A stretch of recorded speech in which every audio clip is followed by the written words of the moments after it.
नमो अरिहन्ताणं नमो सिद्धाणं नमो आयर्याणं नमो वज्रायाणं नमो लोके सवसाहु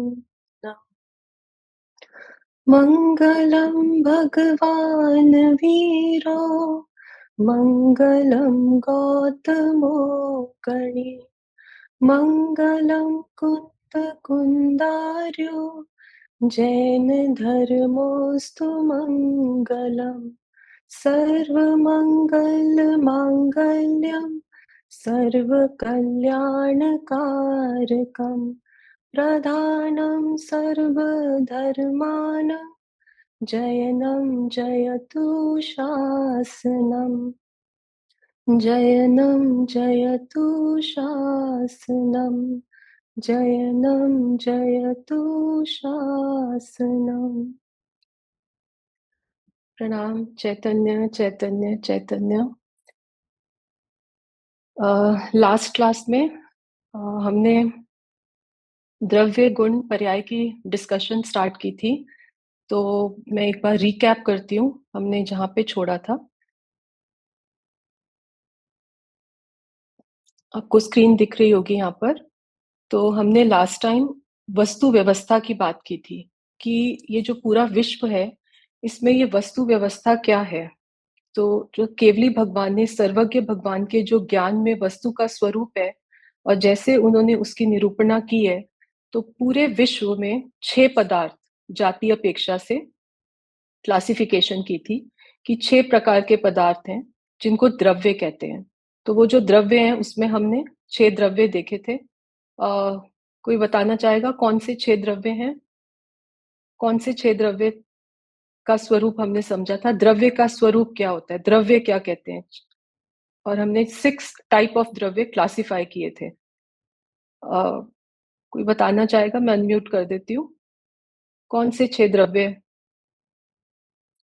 हमने डिस्कस किए थे? जीव, पुद्गल, धर्मास्तिकाय, अधर्मास्तिकाय जिसको धर्म अधर्म भी कहते हैं, आकाश और काल। ये 6 द्रव्य पूरे विश्व में जो हमने पहले सबसे पहले यहाँ से शुरुआत की थी। तो द्रव्य का स्वरूप क्या है और द्रव्य किससे मिलके बनता है, किसे द्रव्य कहते हैं? तो उसमें गुण आ जाते हैं। तो फिर गुणों का स्वरूप क्या है? उसमें हमने सामान्य गुण और विशेष गुण के बारे में डिस्कस किया था कि सामान्य कौन से गुण है जो 6 के 6 द्रव्यों में एक जैसे पाए जाते हैं। और उसमें भी हमने क्लासिफिकेशन की थी कि 6 तरह के सामान्य गुण होते हैं। प्रत्येक द्रव्य में 6 तरह के गुण होते हैं। और जो विशेष गुण है उन विशेष गुणों की अपेक्षा से वो 6 द्रव्यों की क्लासिफिकेशन हुई है, क्योंकि किसी में एक है और किसी में दूसरा नहीं पाया जाता है। उन स्पेशलाइज्ड जो गुण होते हैं, जो एक्सक्लूसिव गुण है किसी एक द्रव्य में, जिसकी वजह से वो द्रव्य वैसा है। जीव जीव क्यों है? क्योंकि उसमें कुछ ऐसे विशेष गुण है जो पुद्गल में नहीं है, जो धर्म में नहीं है, जो अधर्म में नहीं है, जो आकाश में नहीं है, जो काल में नहीं है। तो उन्हें कहते हैं वो वस्तु, उस द्रव्य के विशेष गुण। तो हमने ये सामान्य विशेष गुण, 6 गुण सामान्य भी हमने देखे थे। मैं फिर से रिकैप कर देती हूँ। वस्तुत्व, अस्तित्व गुण, वस्तुत्व गुण, द्रव्यत्व गुण, और फिर हमने किया था अगुरु लघुत्व गुण, प्रदेशत्व गुण और प्रमेयत्व गुण। ऑर्डर दूसरा था, लेकिन ये 6 गुण थे। और इन एक एक गुण का स्वरूप भी हमने देखा था कि ये जो सामान्य गुण होते हैं इनका क्या स्वरूप है। फिर हमने लास्ट टाइम जो डिस्कशन स्टार्ट की थी वो पर्याय के ऊपर की थी कि पर्याय का क्या स्वरूप है। और यहाँ पर अभी हमारी चर्चा चल रही थी कि द्रव्य, और ये क्यों समझ रहे हैं हम कि पूरी वस्तु व्यवस्था में जो मैं जीव द्रव्य हूँ, मेरा स्वरूप क्या है। क्योंकि अगर मुझे अपना स्वरूप समझ में आए तो जो मेरी अनादिकाल की मिथ्या मान्यता से मैं अपने को जाने बिना इस संसार में परिभ्रमण कर रहा था, वो परिभ्रमण मेरा छूटने का एक उपाय है कि पहले मुझे पूरा वस्तु विज्ञान समझ में आए। तो इसलिए ये इंपॉर्टेंट टॉपिक है जिस पे हमने डिस्कशन स्टार्ट की थी। अब एक क्विक मैं आपको एक ये समरी देती हूँ और इससे आपको शायद हेल्प मिलेगी कि मैंने एक डिफरेंशिएशन आपके लिए यहाँ पर एक बनाया है कि द्रव्य और पर्याय। तो द्रव्य क्या होता है और पर्याय क्या होती है? तो पदार्थ एक ही है, पदार्थ तो एक है, लेकिन उस एक पदार्थ के दो अंग हैं, और वो जो दो अंग हैं वो बिल्कुल, उनकी जो प्रॉपर्टीज हैं, जो उनके उसका स्वरूप है, वो बिल्कुल विपरीत, विरुद्ध जाति का लगता है।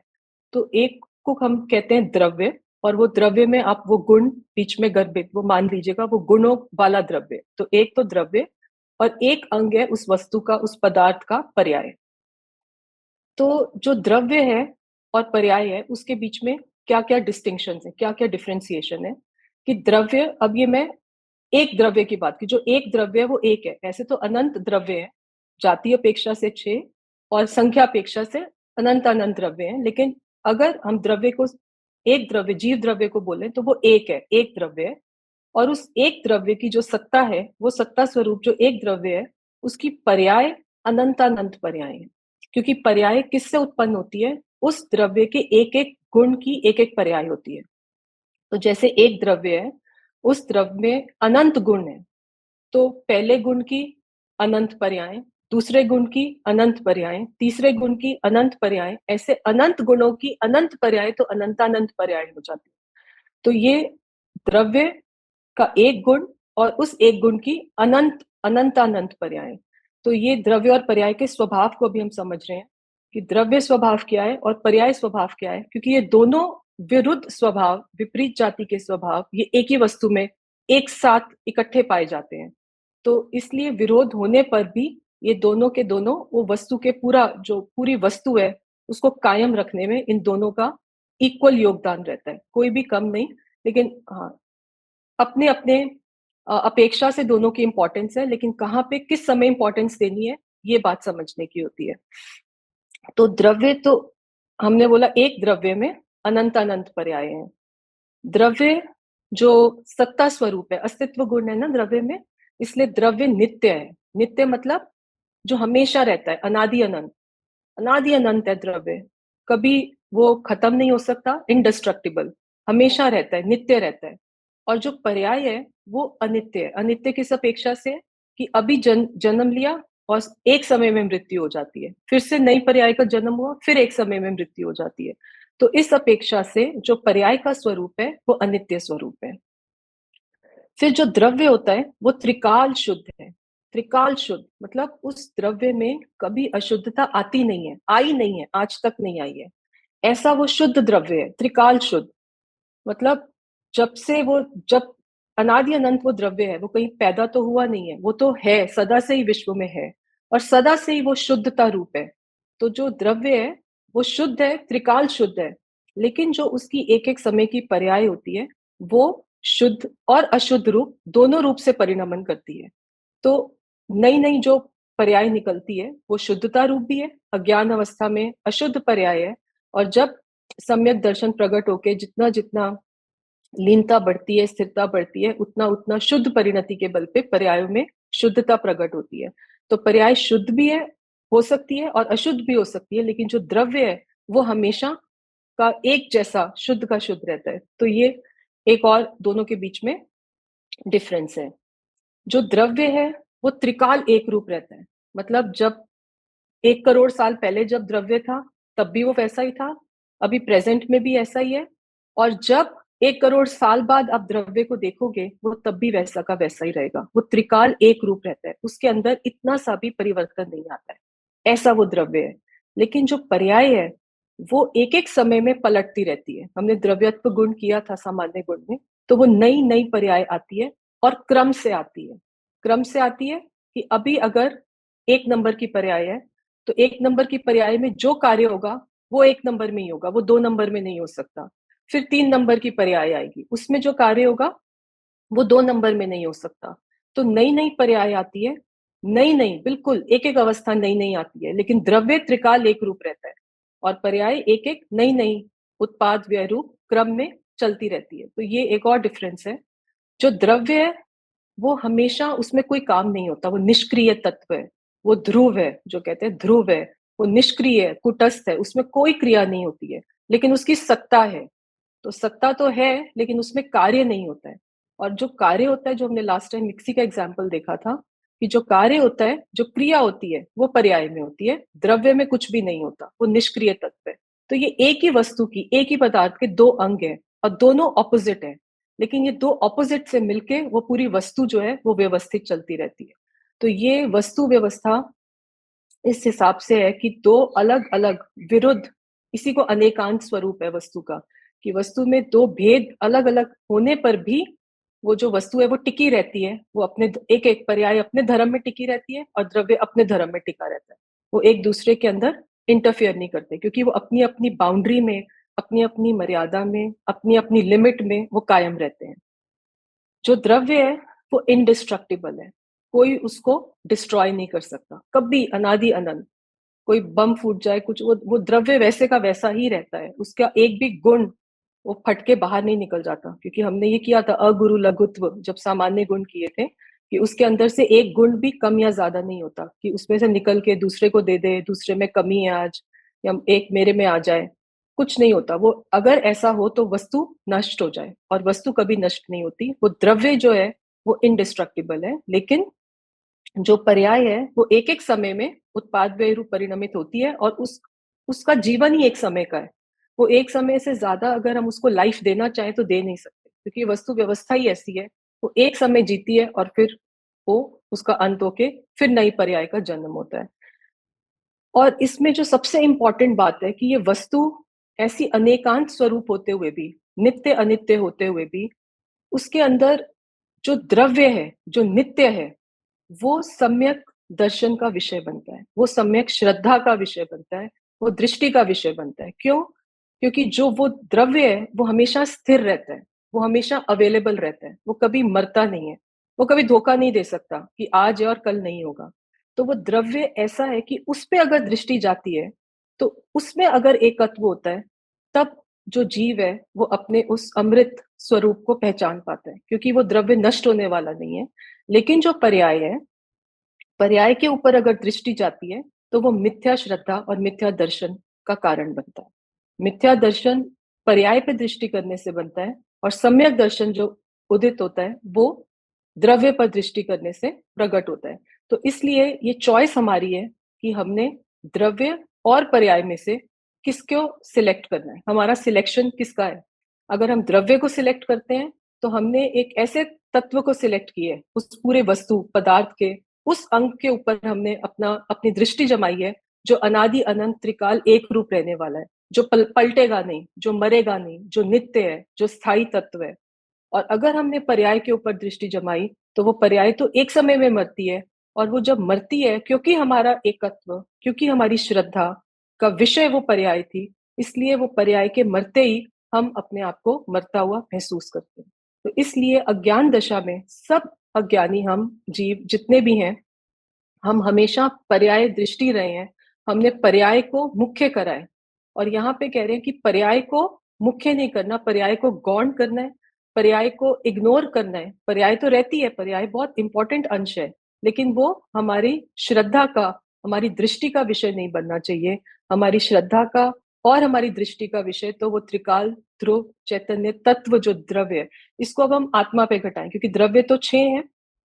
तो अगर हम जीव द्रव्य पे इसको घटाएं, आत्मा पे घटाएं, तो एक एक जीव द्रव्य की एक आत्मा, तो वो एक है, और उसमें अनंत गुण है, इसलिए अनंत अनंत पर्याय है। अभी आत्मा पे घटित कर रहे हैं, वो आत्मा अनादि अनंत, वो ध्रुव तत्व नित्य है, और जो पर्याय है वो एक एक समय में नई नई पलटती है, और जो एक समय पहले गई, आप बुलाकर रिपीट करना चाहो वो आती नहीं है, दोबारा आती नहीं है, वो ऐसी वो अनित्य पर्याय है।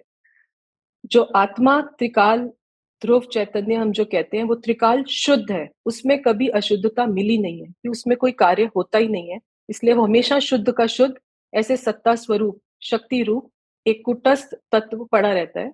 और उसमें जो विकारी पर्याय अगर पर की ओर लक्ष्य करती है तो अशुद्ध पर्याय का जन्म होता है, और स्वरूप की तरफ अपने द्रव्य की ओर लक्ष्य करती है तो शुद्ध पर्याय रूप परिणमन पर्याय में होता है, और उसमें शुद्धता प्रकट होती है।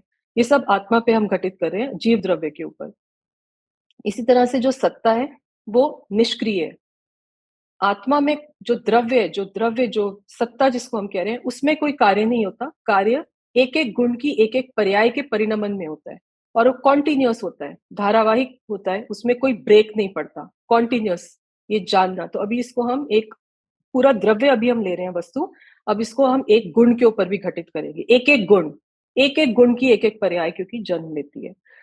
तो इसी को अगर हम, अब वो द्रव्य के अनंत गुण है, उन अनंत गुणों में अगर मुख्य करके हम ज्ञान गुण को पकड़ें, जो ज्ञान गुण होता है वो आत्मा का सबसे इंपॉर्टेंट गुण है, क्योंकि वो प्रगट जानने में आता है, प्रगट अंश है, वो प्रगट है, वो विद्यमान हमें पता चलता है। बाकी इतने सारे गुण जो अंदर है हमें पता ही नहीं कि कौन कौन से गुण है, उनके नाम तो क्या, उनका कार्य भी हमारे अनुभव में नहीं आता है। लेकिन ज्ञान गुण ऐसा है जो स्वयं प्रसिद्ध होता हुआ उस वस्तु को भी प्रसिद्ध करता है। तो हमें ज्ञान गुण का पता चलता है कि ज्ञान गुण एक वस्तु में है। तो अभी हमने जितनी डिस्टिंग्विश किया था ये द्रव्य को और पर्याय को, अगर हम अब गुण अपेक्षा, क्योंकि उस द्रव्य को बना किससे है, द्रव्य बना तो गुणों से है ना, तो अगर एक ज्ञान गुण को मुख्य करें तो एक, अभी मैं गुण ले रही हूँ सिर्फ ज्ञान गुण, तो वो एक जो ज्ञान गुण है वो अपने आप में सत्ता स्वरूप है, वो उस वस्तु का अभिन्न अंग है, वो गुण गुण है, और वो गुण हमेशा त्रिकाल उस वस्तु द्रव्य में पाया जाएगा। तो वो एक सत्ता, उसकी अपनी सत्ता फिक्स्ड है, कांस्टेंट है, वो भी कभी मरती नहीं है कि थोड़ी देर ज्ञान गुण है, थोड़ी देर के लिए ज्ञान गुण चला गया, फिर 10 साल के बाद ज्ञान गुण फिर से आ गया। वो त्रिकाल सत्ता रूप हमेशा विद्यमान है, वो नित्य है, कभी निकल के जाएगा नहीं, अनादि अनंत नित्य है। गुण हमेशा शुद्ध रहता है, पर्याय में अशुद्धता अशुद्धता और शुद्धता रूप परिणमन हो सकता है, लेकिन गुण तो त्रिकाल शुद्धि है। इसको आप ऐसे भी समझ सकते हैं जैसे आपने, और इसका पता कैसे चलता है, सपोज आपने दूध रखा किचन में और दूध उबल के जल गया, तो वो जो जल गया, तो आप वहां से अगर साइड से गुजरे तो आपको जलने की स्मेल आई, तो आपको पता चला कि दूध उबला है। तो वो जो दूध उबला है उसका अशुद्धता रूप परिणमन हुआ है एक टाइप से, तो वो अशुद्धता रूप हुआ है। लेकिन उस अशुद्धता रूप परिणमन होते हुए भी उसने बता दिया कि वस्तु दूध वहां पर है। तो ऐसे ही चारित्र में वितरागता रूप या राग रूप परिणमन होता है, लेकिन वो राग रूप परिणमन भी इस बात को बताता है कि वो चारित्र गुण वस्तु में उपस्थित है। तो ये शुद्ध और अशुद्ध परिणमन होते तो दोनों है, लेकिन इन दोनों के पर्याय में होने से वो गुण का पता चलता है कि वो गुण उस वस्तु में विद्यमान है। गुण का स्वरूप भी चेंज नहीं होता कि थोड़ी दिन ज्ञान गुण चारित्र में कन्वर्ट हो जाए, चारित्र गुण श्रद्धा में कन्वर्ट हो जाए, वो एक रूप रहता है और उसमें नई नई पर्याय क्रमबद्ध में। तो ये बिल्कुल पैरेलल चल रहा है, जैसे हमने द्रव्य और पर्याय के बीच में कंपैरिजन किया था, ऐसे ही हम उस द्रव्य की एक एक गुण, अभी ज्ञान गुण को मुख्य करके और उसकी एक एक पर्याय के साथ उसका कंपैरिजन कर रहे हैं, क्योंकि नित्य अनित्य वस्तु का स्वरूप।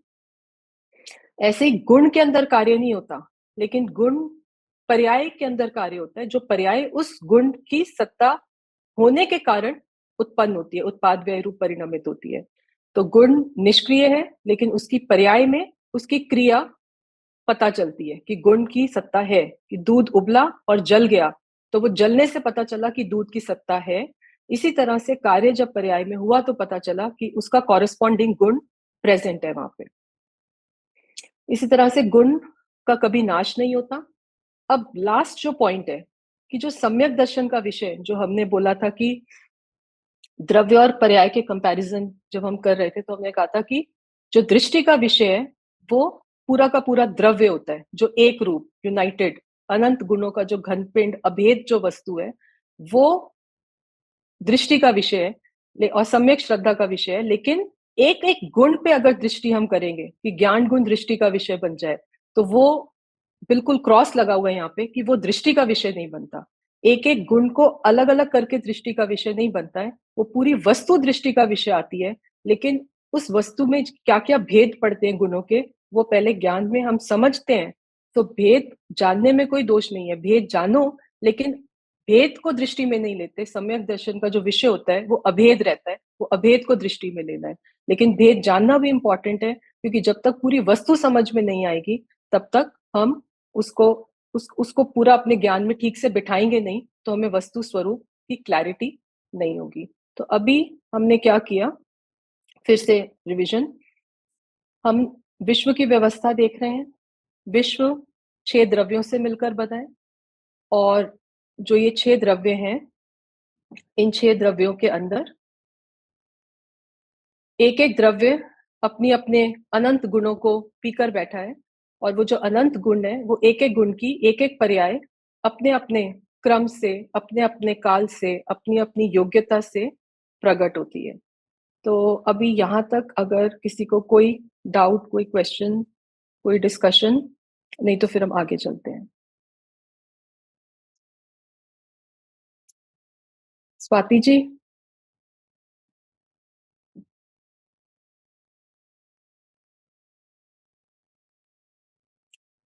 यहाँ तक ठीक है? मैं आपको एक मिनट अनम्यूट,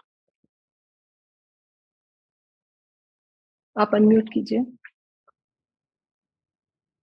यहाँ तक ठीक है? हाँ हाँ ठीक है। मैं ठीक वो है, पीडीएफ भी पढ़ ही रही हूँ हाँ जी, तो रिवीजन के लिए। हाँ जी, ठीक है। तो हाँ, तो यहाँ तक अभी हमने किया। अब हमने जो लास्ट टाइम एग्जाम्पल लिया था, अब वो जो दृष्टांत लिया था, अब उसमें हम फिर से एक बार करते हैं, और आप साथ रहिएगा स्वाति जी। मैं थोड़े से फिर से आज पूछती हूँ आपसे, क्योंकि वो आप जब खुद आंसर करेंगे ना तो आपको उसको कोरिलेट करने में बहुत इजी रहेगा कि हम क्या समझना चाह रहे हैं। तो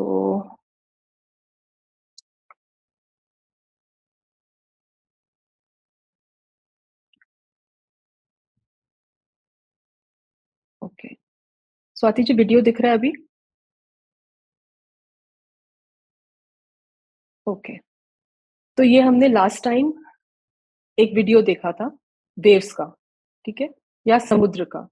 तो इसमें फिर से अब हम एक बार इसको और डीपली समझते हैं कि इसमें से हमें क्या क्या इंफॉर्मेशन मिल रही है, क्या क्या हमें कॉन्सेप्ट समझ में आ रहा है इससे। अब इसमें दो वस्तु जो हमने अभी द्रव्य और पर्याय रूप देखा था, तो अब फिर से मैं पूरा का पूरा इस पे अब हम घटित करने की कोशिश करते हैं। ये एक समुद्र है, सागर है, ठीक है। सागर, एक सागर की लहरें और एक सागर अंदर डीप में, अगर आप डेप्थ में चले जाएं, सागर की अंदर की गहराई में बिल्कुल, तो जब हम सागर बोलते हैं तो वो सागर जो पूरी वस्तु है वो डेप्थ वाली भी है, और वो ये जो लहरें आ रही हैं वो वाली भी है। पूरी वस्तु है ना, पूरी है ना वस्तु। तो अब ये जो लहरें आ रही हैं उसको आप कोरिलेट कर सकते हैं पर्याय के साथ, जो आ रही हैं और जा रही हैं, अनित्य है। तो इनका क्या लाइफ टाइम है? छोटा सा लाइफ टाइम है, कुछ सेकेंड्स, ठीक है। तो इसका छोटा सा लाइफ टाइम होता है, ये आई और गई। और इनका स्वभाव कैसा है? ये टिकती नहीं है कि कांस्टेंट एक ही टाइप पे चलती रहे।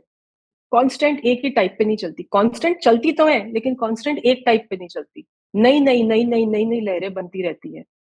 और तीसरा क्या हो रहा है कि जब ये लहर बनती है तो जो अंदर जो गहराई में सागर है, जो समुद्र जो हम कह रहे हैं, जो उसका दूसरा अंग है, वो डिस्ट्रॉय तो नहीं हो जाता ना, वो वैसे का वैसा पड़ा रहता है। और क्या वो जो अंदर डीप में सागर है उसमें कोई काम हो रहा है, उसके अंदर कोई क्रिया हो रही है, या वो वैसे ही एकदम शांत बैठा है सागर अंदर गहरा वाला? स्वाति जी,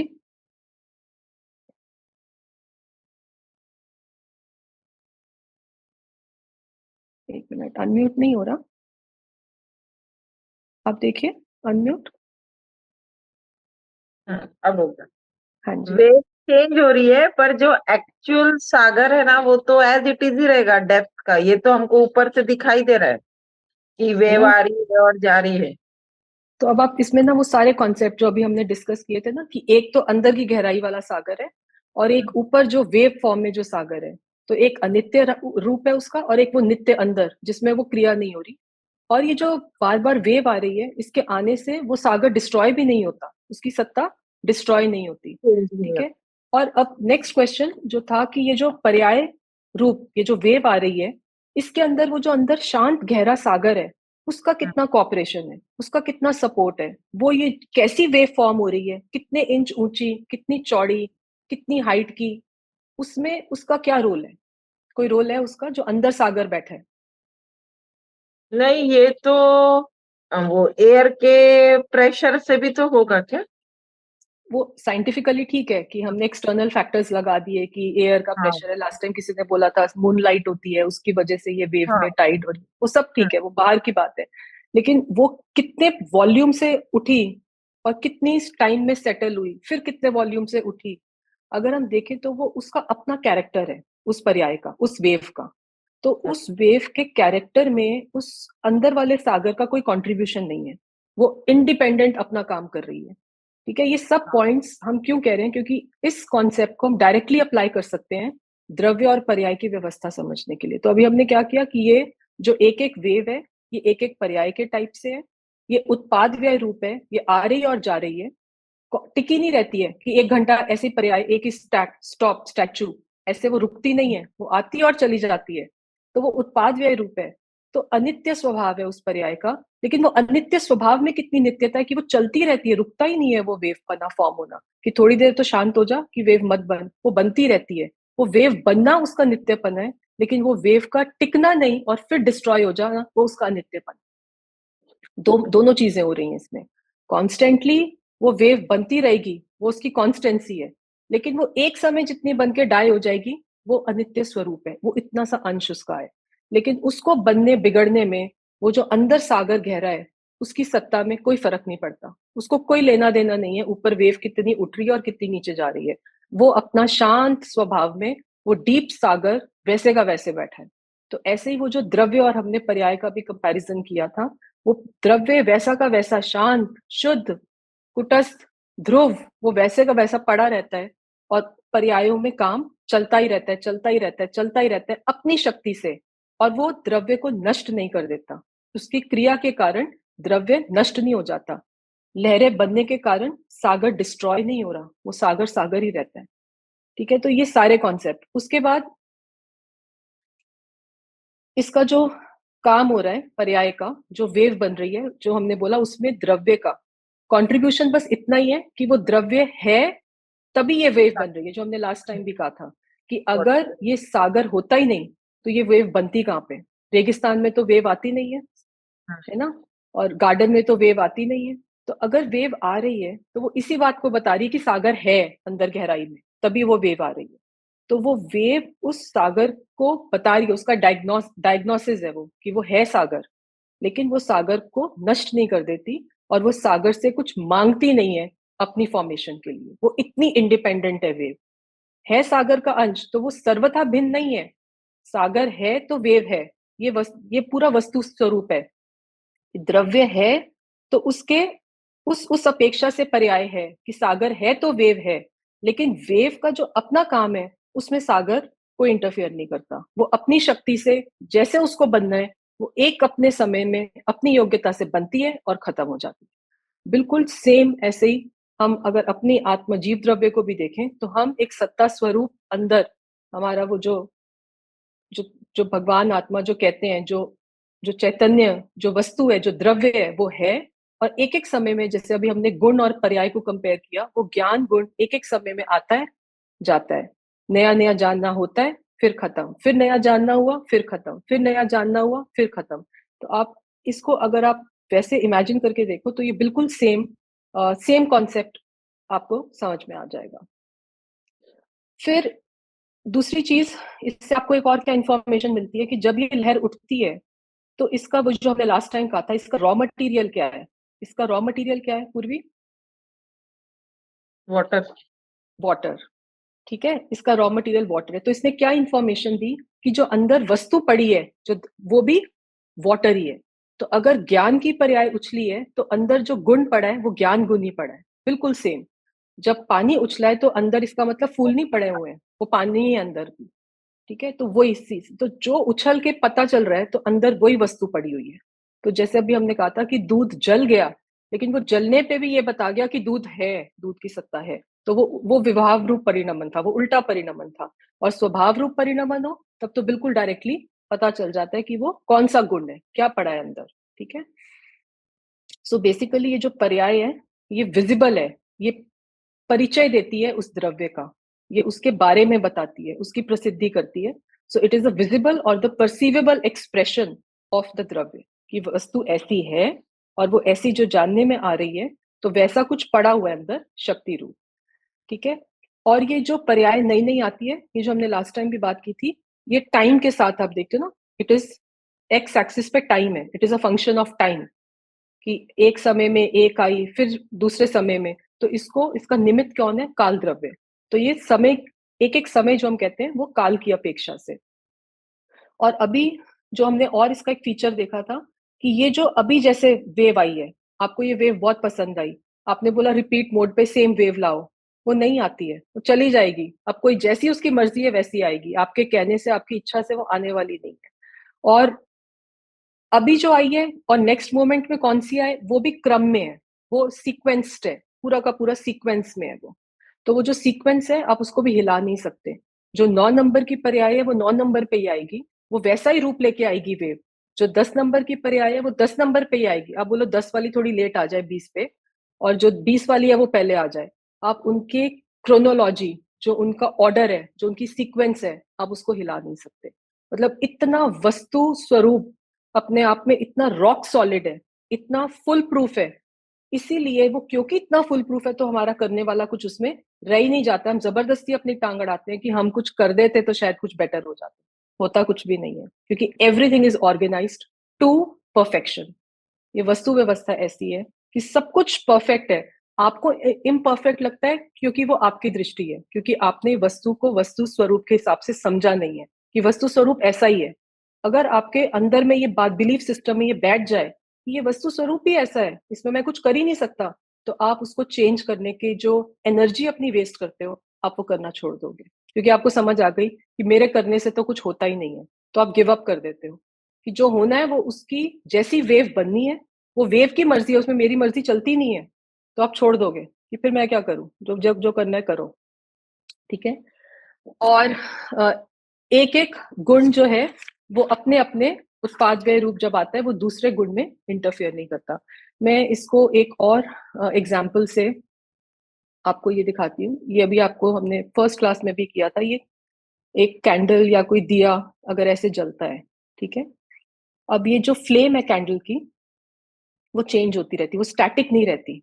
वो कभी लेफ्ट जाती है, कभी राइट जाती है। ठीक है। तो ये जो चेंजेस आ रहे हैं उसकी एक एक समय की पर्याय, जो मॉडिफिकेशंस में कभी लेफ्ट है, कभी राइट है, कभी स्ट्रेट है, कभी छोटी हो गई, तो ये एक एक पर्याय है।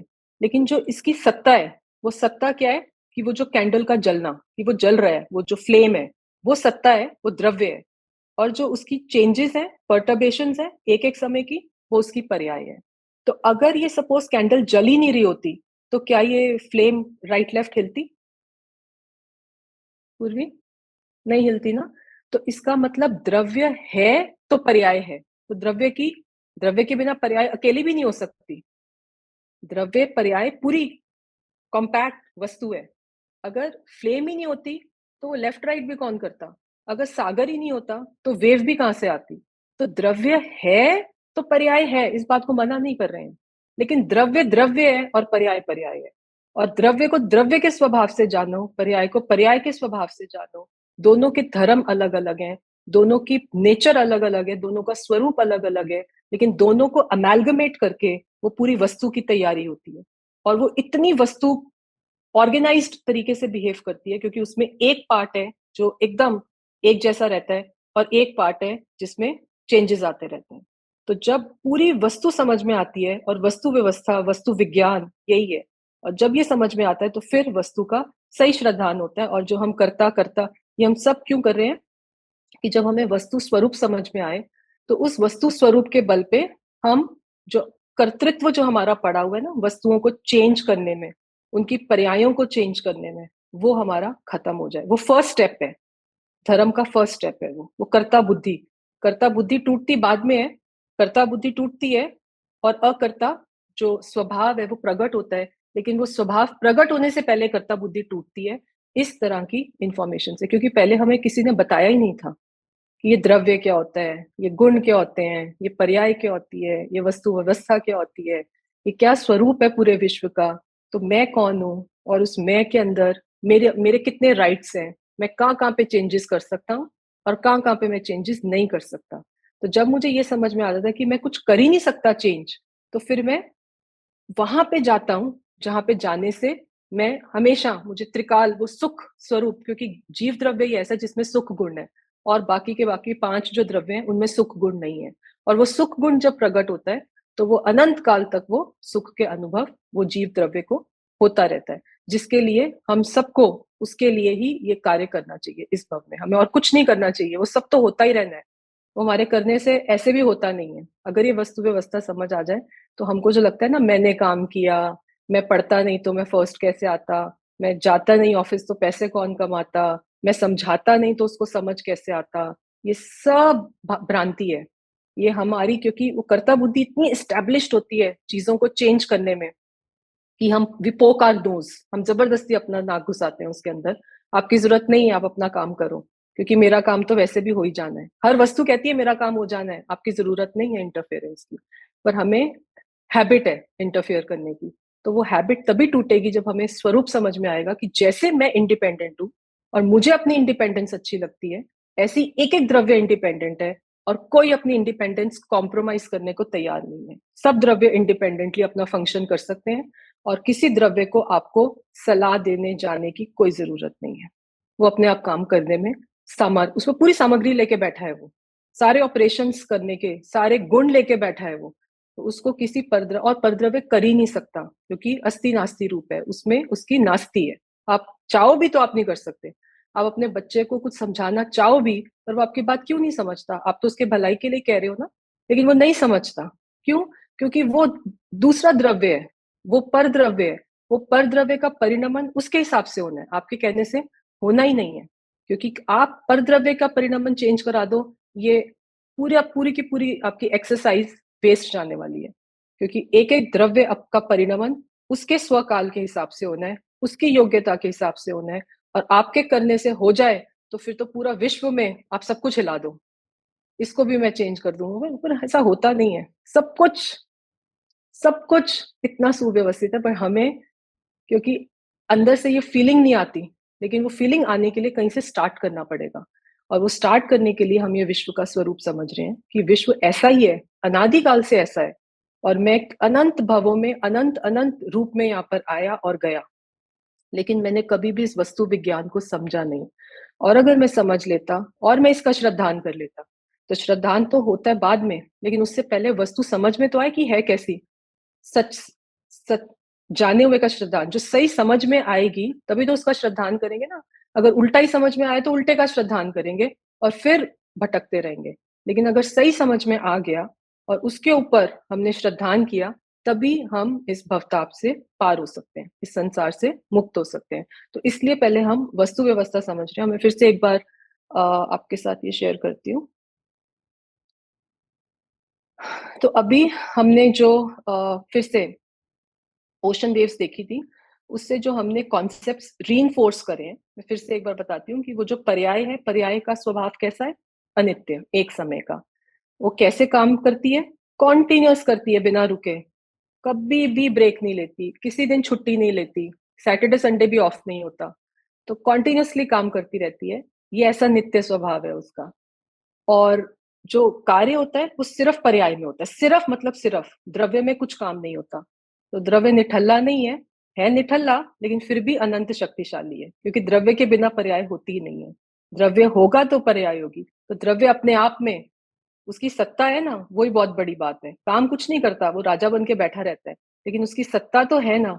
और काम बिचारी पर्याय करती रहती है, लगी रहती है, विदाउट नॉन स्टॉप कॉन्टिन्यूअस। तो लेबर है पूरी, पर्याय काम करती है। लेकिन जो द्रव्य है वो, तभी जीव राजा कहते हैं उसको, वो राजा बन के बैठा रहता है। और कांस्टेंट परिणमन होता है। ना तो उस कार्य की वजह से कि इतना ज्ञान काम कर रहा है तो थोड़ी देर तो ज्ञान डिस्ट्रॉय हो गया होगा, थक के जल मर गया होगा, ऐसा होता नहीं है। ना तो वो गुण एक भी डिस्ट्रॉय होता है और ना ही पूरा द्रव्य डिस्ट्रॉय होता है। वो ऐसे का ऐसा पड़ा है और काम फिर भी चलता रहता है। तो इसलिए पर्याय जो काम करती है, इसका मतलब वो बिना उस गुण से और बिना उस द्रव्य से कुछ मांगे अपनी शक्ति से काम करती है। तभी उसमें से कुछ भी घटता बढ़ता नहीं है। वो द्रव्य ऐसे का ऐसा ही रहता है, क्योंकि वो अपनी शक्ति से परिणामित होती है। वो जो वेव बनती है वो अपनी शक्ति से उछलती है। वो अंदर समुद्र में से कुछ मांगने नहीं जाती, थोड़ी शक्ति दे दे फिर मैं उछलती हूँ, फिर वापस कर दूंगी, फिर से कुछ नहीं। वो अपनी शक्ति रूप परिणमन करती है। और जो अंदर गहराई में सागर की बैठा है, उसको तो पता भी नहीं कि वेव में क्या काम हो रहा है, वो तो अंदर ही बैठा है। बस ऐसे ही है। जो अंदर है, जो सत्ता है, सत्ता को कोई लेना देना नहीं है कि पर्याय में क्या काम हो रहा है। और जो पर्याय है उसकी फुल ऑटोनॉमी है कि वो अपना काम टू फुल परफेक्शन अपने पूरी अपनी एनर्जी से, अपनी सामग्री से करे, बिना द्रव्य के सपोर्ट के। तो उसके अपने षट कारक होते हैं, उसका ऑपरेटिंग सिस्टम होता है जिससे वो पूरा काम करती है। और ऑल्दो हमने ये बोला कि सोर्स जो है पर्याय का वो द्रव्य ही है। अगर द्रव्य ही नहीं होता, अगर समुद्र ही नहीं होता तो वेव कहाँ से आती? अगर रेगिस्तान ही नहीं होता तो मिट्टी कहाँ से उड़ती? अगर फूलों का बगीचा ही नहीं होता तो खुशबू कहाँ से होती? तो द्रव्य है तो पर्याय है, वो बात तो ठीक है, लेकिन पर्याय का जो परिणमन है वो द्रव्य की अपेक्षा नहीं रखता। वो जैसा उसका काम है, वो पर्याय का इंडिपेंडेंट अथॉरिटी अपना काम करने की, उसमें द्रव्य का भी इंटरफेरेंस नहीं है। अपने द्रव्य का, तो फिर परद्रव्य का तो क्या इंटरफेरेंस होगा? अपना द्रव्य से भी पर्याय कुछ नहीं मांगती अपना काम करने के लिए, तो आपके द्रव्य से, मेरे द्रव्य से, थर्ड पार्टी द्रव्य से वो क्यों कुछ मांगे? वो इतना इंडिपेंडेंट काम चलता रहता है। और जैसे हमने बोला कि पर्याय में काम होता है और इनडायरेक्टली वो काम से हमको ये पता चल जाता है कि उस द्रव्य में कैसा गुण उपस्थित है, कैसा गुण विद्यमान है, कैसा उपलब्ध हम कर सकते हैं। उससे पर्याय के काम से, उसकी एक्टिविटी से हमें द्रव्य और गुण का स्वभाव, उसकी नेचर समझ में आ जाती है। जैसे हमने बोला पानी उछला है, तो इसका मतलब समुद्र वो है जिसमें पानी होता है, समुद्र वो नहीं है जो फूलों का बना होता है, समुद्र वो है जिसमें पानी होता है। तो पर्याय के क्रिया से हमें द्रव्य स्वभाव समझ में आ जाता है, इसलिए पर्याय का भी बहुत उपकार है। और और जो इसमें इंपॉर्टेंट पॉइंट हमने डिस्कस किया आज ये एग्जाम्पल लेके, कि काल के अपेक्षा होती है पर्याय को, द्रव्य को काल की अपेक्षा भी नहीं होती, इसलिए द्रव्य को त्रिकाल कहते हैं। वो पूरी वस्तु तीनों काल में एक रूप रहती है। जैसे हमने स्टार्टिंग में ही बोला, 1 करोड़ साल पहले द्रव्य थोड़ा सा डिफरेंट था, 1 करोड़ साल बाद थोड़ा उसमें जंग लग गया, ऐसा नहीं है। वो वैसे का वैसा अनचेंज्ड, बिल्कुल आइडेंटिकल रहता है हर समय।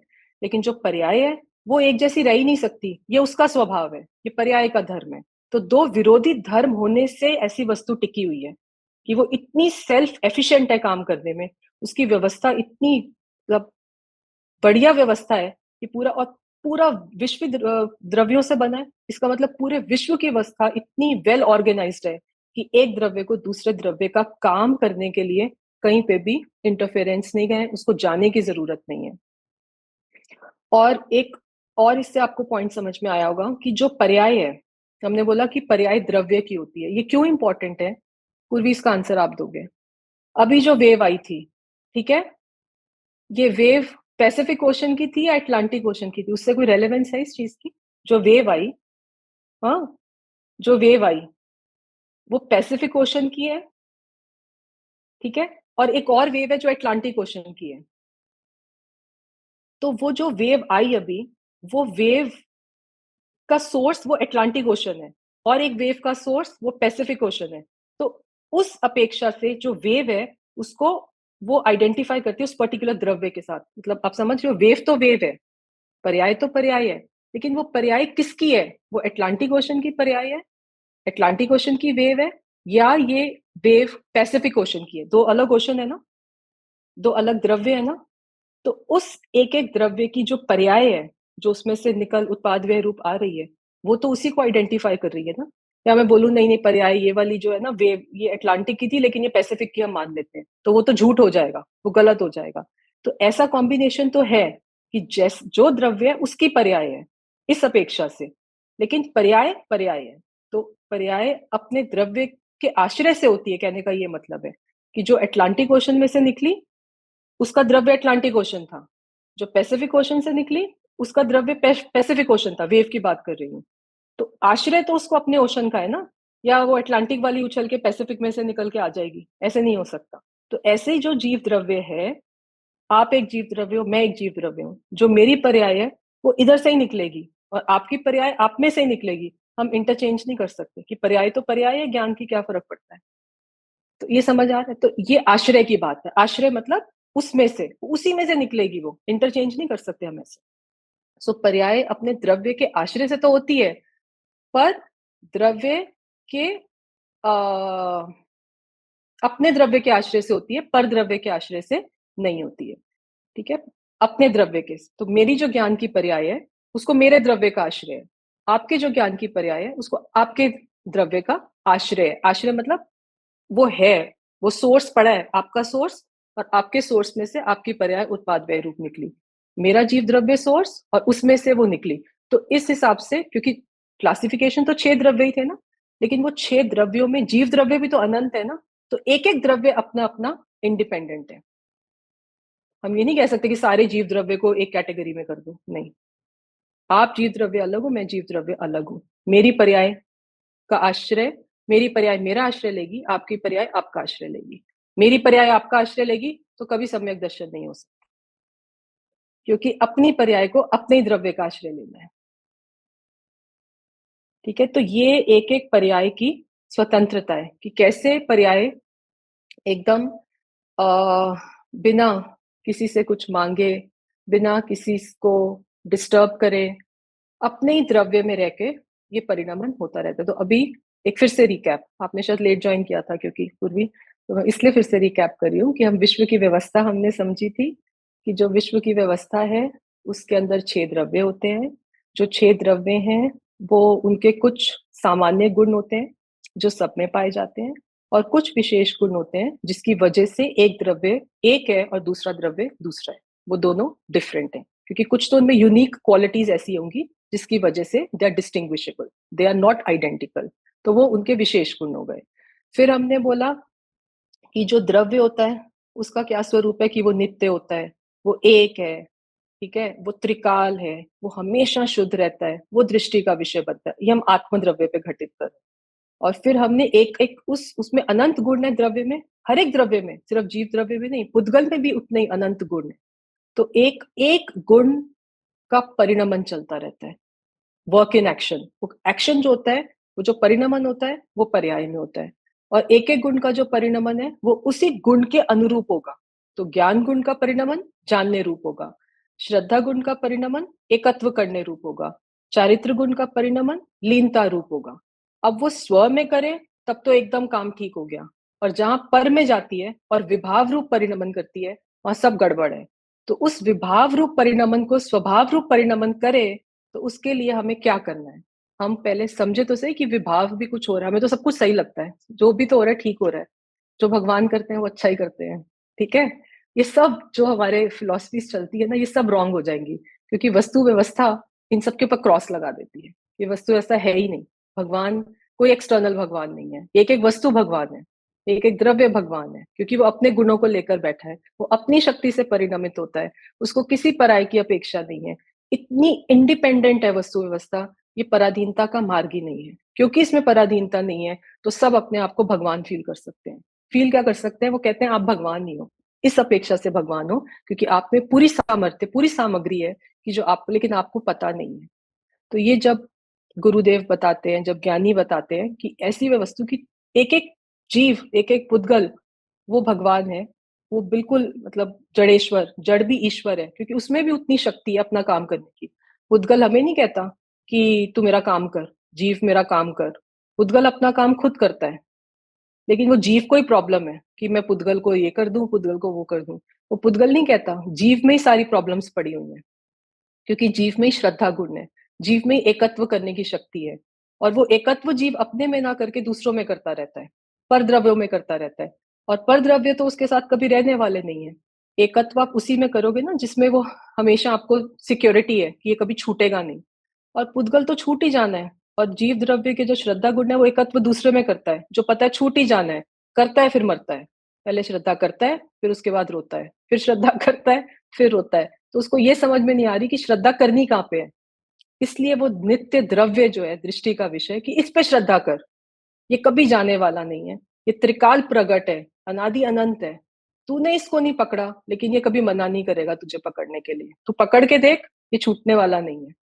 तो इसलिए वो दृष्टि केंद्रित करने के लिए ये हम द्रव्य का स्वरूप, उसके अनंत गुणों का स्वरूप, और उसमें से उत्पन्न होने वाली पर्याय का स्वरूप समझ रहे हैं। क्योंकि अगर हमें ये समझ में आता है तो फिर हमें विश्व की स्वतंत्रता समझ में आती है, विश्व में ऑपरेशंस कैसे होते हैं हमें वो समझ में आता है, और उसके अंदर हमें अपनी दृष्टि को किस पे एकाग्र करना है।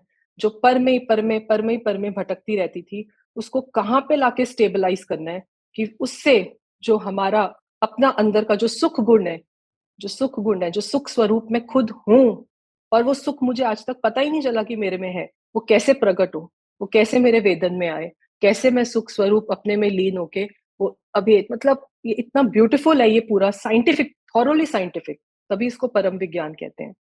और ये वो है क्यों? क्योंकि ये इंद्रियों से तो जाना जाता नहीं है, लेकिन ये अनुभव में आने वाली सारी चीजें हैं, क्योंकि एब्स्ट्रैक्ट है ये सारी। आत्मा भी एब्स्ट्रैक्ट है, क्योंकि वो इंद्रियों से जानने में नहीं, लेकिन वो समझ में आ जाता है।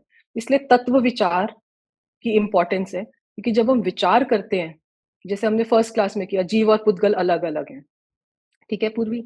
तो अब आपने बोला जीव पुद्गल, तो हम कैसे इसको घटित करें एक एक क्रिया में, कि ये जो पेन से लिख रहा है, ये पेन क्या है? ये पुद्गल है। ये लिखने की क्रिया किसकी हो रही है? ये हाथ कर रहा है। ये हाथ किससे बना है? ये तो जड़ परमाणु है, पुद्गल है ना सारे। तो इनका कार्य कौन कर रहा है? तो मैं कर रहा हूं, जीव कर रहा हूं। बस यहाँ पे ये जो जीव अजीव तत्व की जो भूल है ना, ये आप एक एक एपिसोड के अंदर आप इसको देखना, और उसमें आप ये देखना कि जीव क्या कर रहा है। जीव तो ज्ञान वाला है, तो मैं तो जान रहा हूं, एक क्रिया को जानने वाला जीव है। और एक क्रिया क्रिया को कौन कर रहा है? ये पेन चलाने का मैं नहीं काम कर रहा, मैं ही तो करता हूँ। वो अपनी शक्ति से होता है, क्योंकि वो पुद्गल भी तो अनंत शक्ति लेकर बैठा है। तो वो अपनी शक्ति से पेन चलता है, वो अपनी शक्ति से ये वाणी, ये जो पुद्गल, ये जो भाषा वर्गना, ये अपनी शक्ति से खुद बनते हैं और खुद निकलते हैं। पर मैं ही तो बोल रहा हूँ।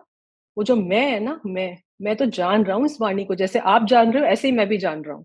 बोलने वाला मैं नहीं हूँ। वो वाणी अपने आप बनती है, अपने आप निकलती है, क्योंकि वो पुद्गल है, वो पर वस्तु है।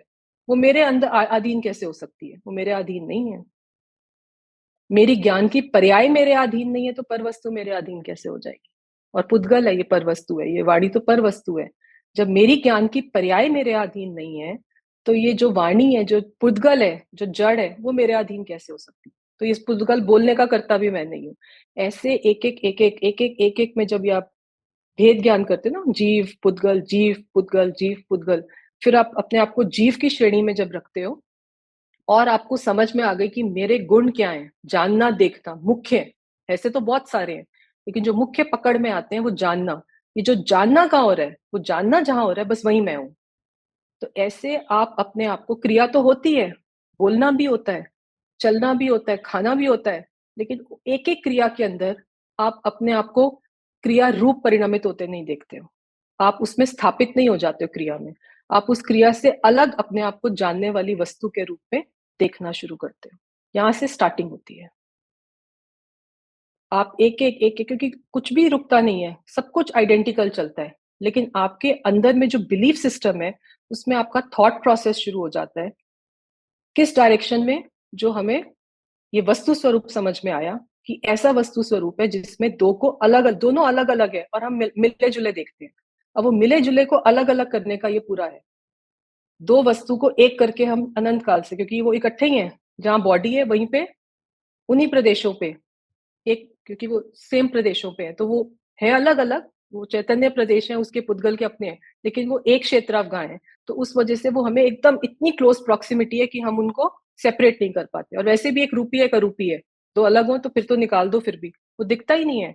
लेकिन वो ना दिखने पे भी, वो विचार में, वो समझ के बल पर हम एटलीस्ट उस बात को समझ तो सकते हैं ना, हमें कॉन्सेप्चुअली तो बात समझ में आती है। तो कॉन्सेप्ट से हम उसको अप्लाई करते हैं, और फिर एक एक क्रिया में, जहां पे हमें ये होता था कि ये तो मैं कर रहा हूँ, ये मेरी बात ही नहीं सुनता है, ये मेरी बात ही नहीं मानता है, तो फिर उस टाइम आपको ये कॉन्सेप्ट लगाना है कि वो तो पर द्रव्य है। उस द्रव्य का परिणमन मैं कैसे करा सकता हूँ? उसकी पर्यायों का परिणमन, अटलांटिक ओशन की पर्यायों का परिणमन पैसिफिक ओशन करा सकता है? बस ऐसे मेरी पर्याय जो है, मेरा परिणमन आप नहीं करा सकते, आपका परिणमन मैं नहीं करा सकता। इतना इंडिपेंडेंट ये वस्तु स्वरूप है। और इसी के ऊपर जब हम जितना जितना डीप में इसके ऊपर चिंतन करते हैं, हमारा जो, इसी को तत्व विचार कहते हैं बेसिकली, सही डायरेक्शन में वस्तु जैसी है उसका, उसकी सही समझ के ऊपर विचार करना। उल्टे सीधे विचार करेंगे तो फिर तो अज्ञान है, टोटल अज्ञान। लेकिन अगर सही चीज को पकड़ के उसके ऊपर विचार करते करते, वो विचार ही हमें सही जगह पे टिकाता है, जो जैसी वस्तु है। तो ये प्रोसेस चलता है, लेकिन प्रोसेस ऐसा ही चलता है, slow and steady wins the race. Slowly चलेगा, बट स्टेडीली चलेगा, कॉन्टिन्यूअसली चलेगा। और वो एक टाइम पे, वो कछुआ जो है वो फिर वो पहुंच जाता है, और वो रैबिट तो सो जाता है, खरगोश तो सो जाता है। तो लेकिन ऐसे ही है, तो वो चलना पड़ता है। प्रोसेस यही है, प्रोसीजर यही है, भेद ज्ञान करना है। जीव में, पुद्गल नहीं हूं मैं। तो जहां जहां पुद्गल के कामों में मैं अपना कर्तापन एस्टैब्लिश करता था, पहले तो वहां से तोड़ना शुरू कर, ये कर्ता मैं हूं ही नहीं, क्योंकि मैंने सब मुझे समझ में आ गई है, क्योंकि वो पर द्रव्य अपनी शक्ति लेकर बैठा है, वो उसका काम मैं नहीं करा सकता। ये कर्ता बुद्धि टूटती है, अकर्ता स्वभाव बाद में प्रकट होता है। पहले कर्ता बुद्धि टूटती है, बुद्धि के लेवल पे टूटता है ये, और फिर वो स्वभाव प्रकट होता है अनुभूति के कारण। ठीक है, एनी क्वेश्चंस? बिकॉज टाइम हो गया, मैं ज्यादा स्ट्रेच नहीं करूंगी, सैचुरेशन हो जाएगा फिर और अंदर जाएगा नहीं। सो कोई क्वेश्चन पूर्वी? इस पे विचार करना। हाँ, आप अनम्यूट नहीं हो पा रहा, आप करो unmute. Yes ma'am, thank you ma'am. Ma'am, आपने अभी जैसे बताया कि दोनों अलग अलग हैं, जैसे बोलने की भी होती है, तो ये जो वर्ड्स निकल रहे हैं ये पुद्गल है, ये पुद्गल से ही निकल रहे हैं। बट जब हम कुछ बोलते हैं तो उसके बैक ऑफ द माइंड में जब हम जो कुछ बोलने से पहले जो सोचते हैं, वो फिर कौन कर रहा है? वो भी पुद्गल ही कर रहा है, मतलब वो मेरे वेरी को। नाइस, वेरी नाइस पूर्वी, वेरी नाइस। तो ये एक्चुअली होता क्या है ना, ये सारे जो प्रोसेसेस होते हैं ना, ये इतने छोटे टाइम स्केल में इतने सब इकट्ठे होते हैं ना, कि हमें हाँ, ये बाइफरकेशन करके हम डिस्टिंक्शन ही नहीं कर पाते कि ये सोच कौन रहा है, बोल कौन रहा है। ये सब इकट्ठा मिला जुला लगता है। जो यस, सोचना होता है वो जीव की पर्याय में होता है, मन के निमित्त से होता है। लेकिन वो जो विकल्प है वो विकल्प है, वो सोचना, वो विचार, वो विकल्प है, वो जीव की पर्याय में हो रहा है, उसका चारित्र गुण का परिणमन है। और बाइफरकेट करेंगे तो नीचे नीचे करके, तो वो एक ओके, एक गुण की पर्याय में काम हो रहा है। और जो बोलना है वो प्योर पुद्गल है, वो भाषा वर्गण है, तो उसका कर्ता जीव हो ही नहीं सकता, हो ही नहीं सकता। तो फिर वो आप बोलते हो मैंने ऐसे सोचा था, मैंने अभी यस बोलना है और यस ही मुंह से निकला, मैंने बोला ना, वो लगता हाँ, ऐसे है क्योंकि वो यस बोलने का पुद्गल का परिणमन वैसा होना था, अंतर में विचार भी ऐसा चलना था मन के निमित्त से, और उस समय की ज्ञान की पर्याय में जानने में भी वो यस आना था। अच्छा। एक एक पर्याय, तो वो सब ऐसे इतना ओवरलैप होके फास्ट सब होता है मिक्स हो कि जाता है। हम तब तक डिस्टिंग्विश नहीं करते, तब तक वो इवेंट ही ओवर हो जाता है। इवेंट ओवर हो जाता है, इतना तो थॉट प्रोसेस अभी चलता नहीं, इतने में तो बाय बाय हो जाता है।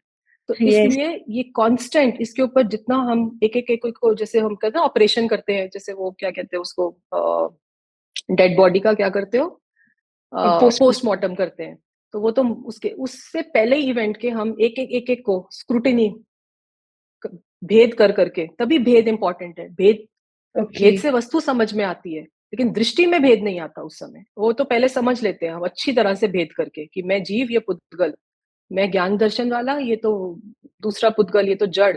तो ऐसे भेद कर करके हमने डिस्टिंग्विश करना शुरू कर दिया, जो अभी हम इनडिस्टिंग्विश होके एक जैसा मिलावट करके चल रहा था, जीवन मिलावट करके चल रहा था ना। मैं बोलने वाला, मैंने बहुत अच्छा बोला, मेरी राइटिंग बहुत अच्छी, मैंने सबका कर्तापना मैं लेके बैठा था, और वो सारा पुद्गल का परिणमन है। तो पहले वो सारा यहाँ से क्रिकेट छूटता है। देते हैं। पूरा यस मैम। कर्तृत्व लेके बैठा था, थक गया था।